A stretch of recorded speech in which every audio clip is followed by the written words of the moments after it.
Now, for those of you not watching the World Series or the Knicks season opener tonight, there is another option. For the third time in the 2016 cycle, tonight is GOP debate night, this time from Colorado. It comes as Ben Carson appears to be overtaking Donald Trump in both Iowa and in several national polls.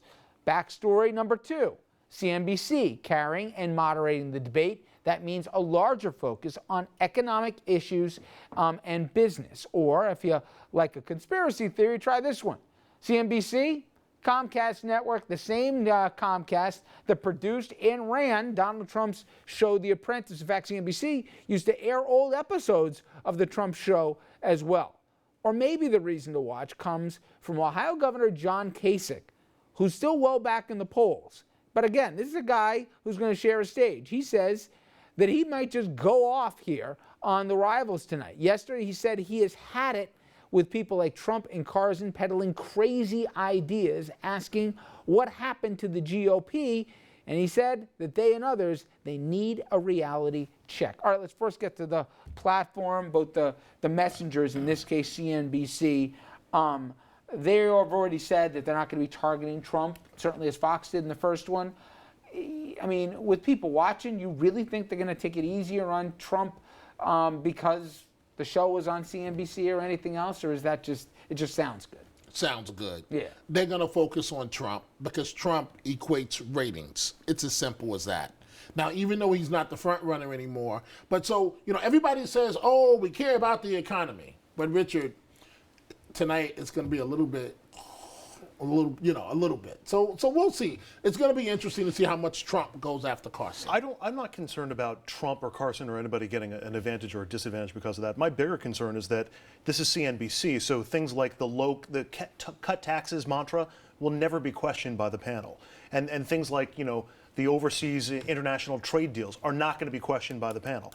Nobody's really going to challenge the candidates on their actual positions and the validity of those positions. It's simply going to be comparison against the other people on stage. Okay, but if you believe the old mantra that Bill Clinton immortalizes, the economy's stupid, right? And that is what people care about. What do you think tonight?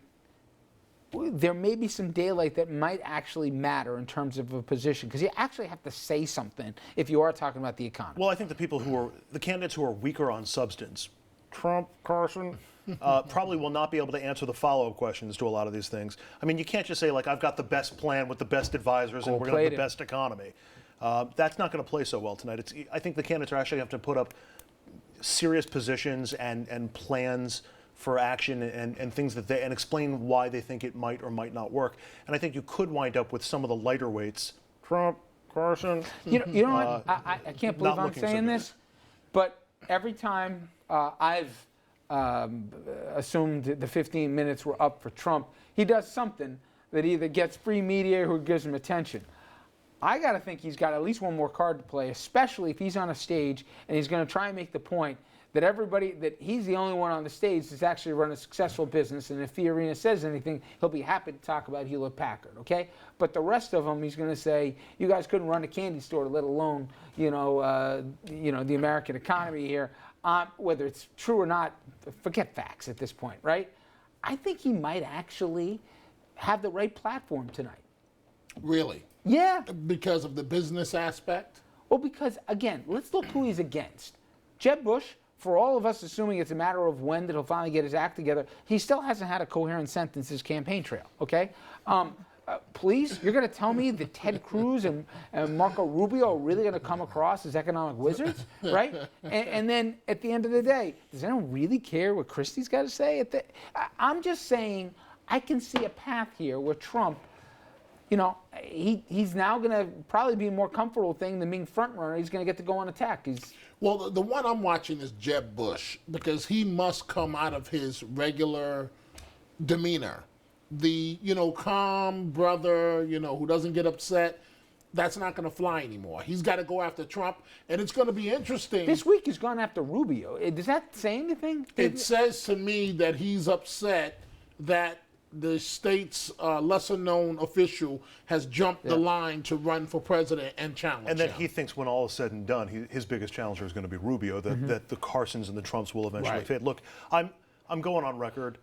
I have no idea what Trump's going to do or how it's going to come out. I've given up trying to prognosticate how Trump does. In I'm our looking last for minute, how about cases. this? Right, let's go there.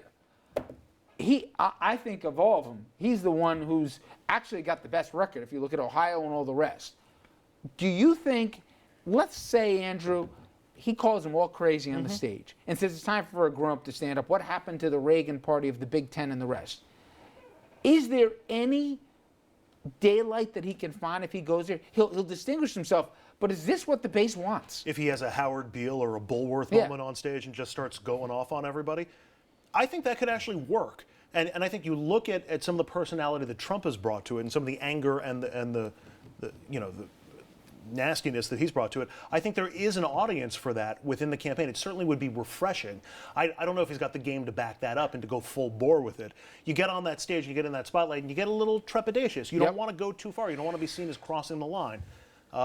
But given where he is in the polls, I don't see how that could hurt.